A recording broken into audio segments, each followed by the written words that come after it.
Yes, yes. In case you're just tuning in, this is On the Rise with your host, DJ Hotshot. Big girl out of O. And we have ShaqIsDope in the building with us today. So, what's good? What's good? Man, we're good right now. How are you doing? Good, man. Blessed, man. Just happy to be here. Happy to be here. Okay, okay. So, I appreciate you coming through. No problem. Thank you for having me. Thank you. Not a problem at all because, when I started out the show, you're one of the artists that I've been paying attention to, like, as the years go by. I got a chance to listen to your earlier mixtape, sophomore season. Yes, yeah. And now to watch you grow as an artist, releasing more tracks, doing shows. I got to see you perform this past weekend, which was dope. ShaqIsDope. So most def. But for, let's say, the listeners who aren't really familiar with who ShaqIsDope is, tell the people who ShaqIsDope. Oh man, ShaqIsDope is a young artist out of downtown Toronto. Man, came up out of the St. Jamestown area. Been doing this thing out on the internet for about 4 years now, making some moves over in the States. Man, what you can expect from me is a lot of dope lyrics, a lot of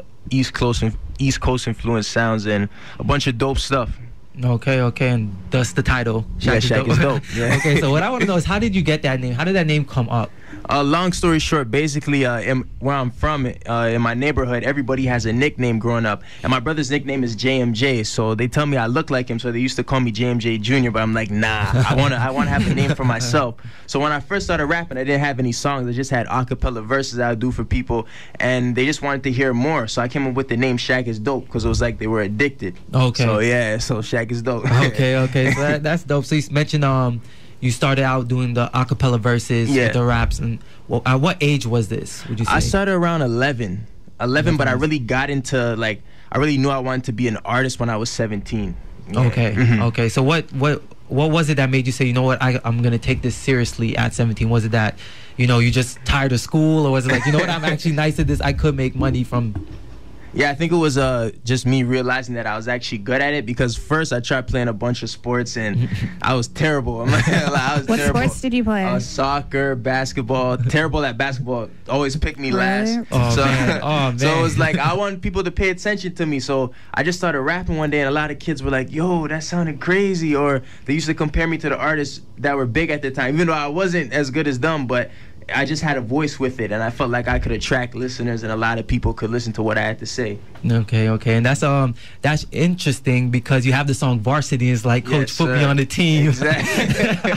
And I guess. But no sports were played. He was saying that he wasn't that good at sports. He's hoping the coach put him on the team, but it's good that you you stuck with rapping. It's a metaphor. Per se, yeah. Yes. It's good that you actually stuck with rapping, and that's what you're doing now. Thinking about your influences, you mentioned the whole East Coast sound. Were there any artists in particular that influenced you? I'd have to say I studied a lot of around the house. My brother would mostly play artists from New York, so I studied a lot of East Coast artists, such as Big Pun is my favorite all-time rapper. Fabulous, Cassidy. I even had a little influence from Bow Wow too, because a lot of people don't like to say that. A lot of people don't like to pay homage, but I really think if you were born in the 90s, you're a young kid coming up, you gotta pay homage to Bow Wow, because everybody wanted to be like him coming up. A lot of us had the Bow Wow CD, so people in front saying I'm one of those people. Yeah. They try to play Bow Wow. One thing I guess I was paying attention to recently is that there's a lot of young artists from Toronto right now coming up.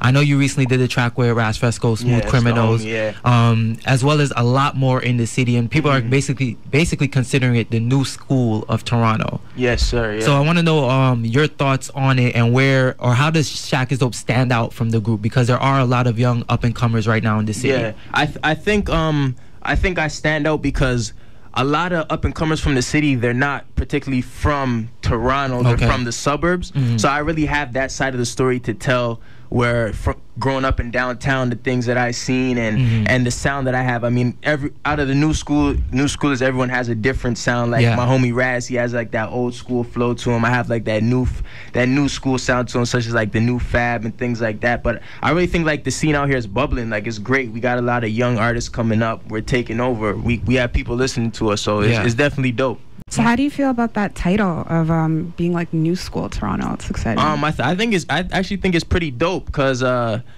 I said, you got a lot of young artists coming up, and I feel like we're representing the city. We're that new sound. We're that new wave. We're the next group of artists to cross the border and branch out with our music. So where do you see it going in the next couple of years? Next couple of years, I really see myself making a household name over on both sides of the over on both sides of the border, in the States and over here, because even though I'm from Toronto, my fan base is more popping in the States, but I'm known here too. But I feel like in the next couple of years it'll be global, it'll be worldwide. Okay, so you said that basically your fans over there in the States. Yeah. Why do you feel that, or why do you think that you have, let's say, more fans in the States than here? Really, it's to be honest, it's quite upsetting because a lot of people from Toronto, they don't like to support their artists until they get that cosign from the States, and then once you branch out in the States, it's like, oh, they're gonna act like, oh, we always supported you, and all that type of stuff. I mean, it has to be, Toronto really wants, if you really want Toronto to be known as a hip-hop city, I think the people in the city have to support their artists and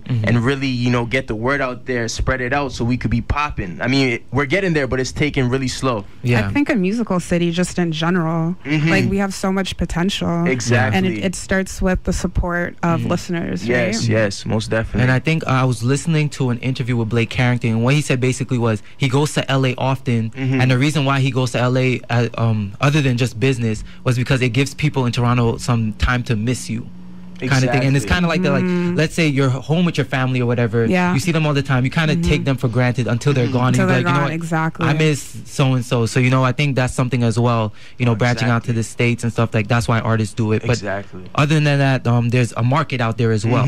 So how is it that you're going? Like you mentioned, you know, branching out to the States. What do you do? Do you go to do shows over there often? Yeah, I actually have a lot of meetings out there that I meet with people in the industry, and my in-house producers are from there. Shout out to LNX Music. They actually did the J. Cole and Drake in the morning joint, so I go over there to record, meet with people, connect with new artists, and do a couple shows. Like last January, I did a show out there presented by Source Magazine. I actually opened up for Stally, so it was it was my first experience performing in New York, but it was dope because the crowd showed a lot of love. Like when the host came up and he said, okay, our next artist isn't from New York, he's from Toronto, they were kind of skeptical. They thought you were gonna be singing on there.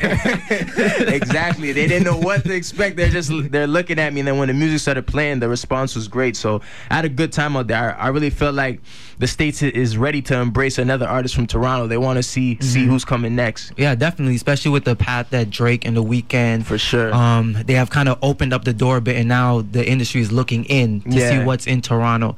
So, you know, and that's one thing that I noticed that kind of fuels a lot of the young artists, because they know their time is coming. Exactly. You know what I mean? So that's dope. Is there, if someone, let's say, asks you, like, you know, what is it like in Toronto? Like, let's say an outsider, like, you go to the States, I know they ask you, like, you know, do you meet Drake? Like, have you ever met Drake? And stuff like that. So I want to do, I always get asked that. No, like, you know, so I want to know, what is it that you tell them when they ask, what is Toronto like? I just tell them, yo, Toronto is a fun city. We got a lot of beautiful women. You'll have a good time, especially you come down come down around August time for the carnival parade. That's why I think the city's most popping. But I always tell them, no, there's things to do here. You just got to come down and experience it. Thinking about this mixtape, you had now sophomore season. That's your first mixtape? Yeah, it's my first mixtape. Okay, so second time around, is there anything different that you're planning on doing? This mixtape is definitely more soulful and more lyrical. Like a lot of, I think on this one, new listeners can definitely respect the artistry more and appreciate it. Even the fans, my recent fans, they can appreciate the artistry more. Okay. And they'll see the growth in my project. They'll see how I got better and how I'm better with the wordplay.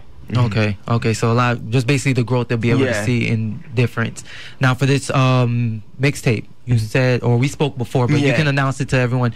When is this supposed to come out?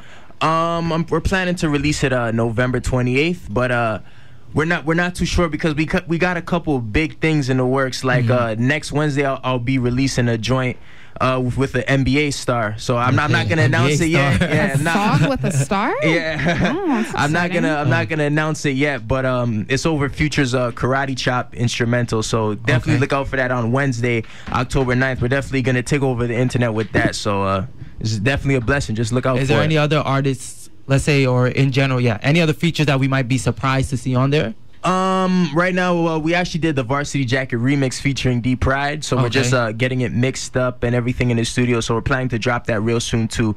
It might be a bonus feature on the mixtape, or it may not. We might just put it out for the fans, just something for them to have before we release a bunch of new things on the project. Okay, and how many tracks should we expect on this one? Expect 12 with a bonus, so 13. Okay, so about 13 tracks. Okay. Same producers? No, I definitely got LNX on the project again, but I got a lot of joints from this young cat out of the Bay called Kelly Portis. We've been vibing back and forth, so definitely expect a lot of joints from him, and a lot of other upcoming producers, like a lot of producers I found over YouTube and connected with them over there. Okay. Yeah, definitely for this project it was really hard because I had like a lot of up and coming producers just keep sending out beats and recording, so we had to sit down and just pick like the best 12 tracks and things like that to have the project ready. But definitely expect a lot of hot joints on there.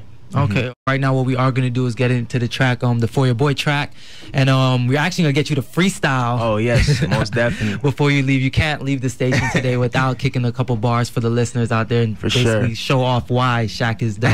But right now we're going to get into For Your Boy, and then after that some more music. Make sure you don't touch that dial. This is CHRY 105.5 FM.